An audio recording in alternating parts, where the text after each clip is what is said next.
আসসালামু আলাইকুম ওয়া রাহমাতুল্লাহি ওয়া বারাকাতুহু। ওয়ালাইকুম আসসালাম রহমতুল্লাহি ওয়া বারাকাতুহু। জি হুজুর, আসতে পারি? জি আসেন।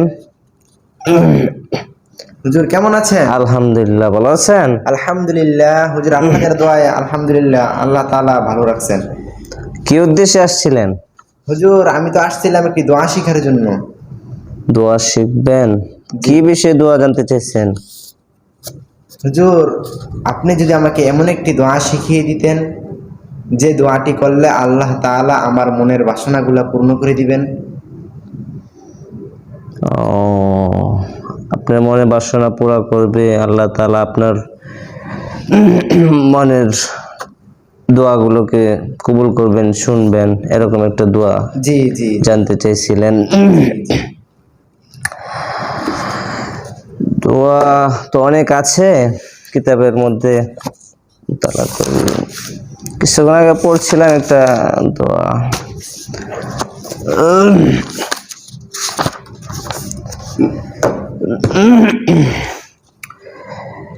আপনি যেটা বলতেছেন, জানতে চাইতেছেন, হাদিসের মধ্যে আছে রাসূলুল্লাহ সাল্লাল্লাহু আলাইহি ওয়াসাল্লাম বলেছেন, যে ব্যক্তি এই দোয়াটি 3 বার পাঠ করে তখন আল্লাহ তাআলা বলতে থাকেন, হে বান্দা, তুমি যা খুশি আমার নিকট প্রাণ খুলে চাও, আমি তোমাকে তাই দান করব।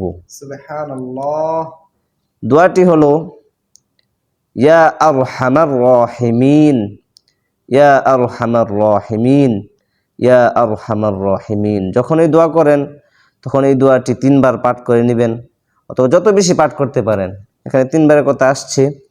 এই মুস্তাদরেক লিল হাকিম গ্রন্থের মধ্যে এই দোয়াটি আছে।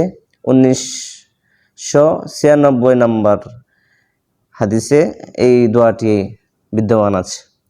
তাহলে আপনি যদি এই দোয়াটি আমল করেন, দোয়াটি পড়েন, তাহলে আল্লাহ তাআলা আপনার মনের বাসনা এবং আপনার দোয়াকে আল্লাহ তাআলা কবুল করবেন ইনশাআল্লাহ। তাহলে আমল করবেন ইনশাআল্লাহ। জি আল্লাহ ইনশাআল্লাহ। তাআলা আপনাকে আমল করার তৌফিক দান করুক। আমিন। হুজুর আমার জন্য দোয়া করবেন আপনি। অবশ্যই অবশ্যই, ঠিক আছে। জি জি হুজুর, ভালো থাকবেন। জি। সালাম। আসসালামু আলাইকুম। ওয়ালাইকুম আসসালাম ওয়া রাহমাতুল্লাহ।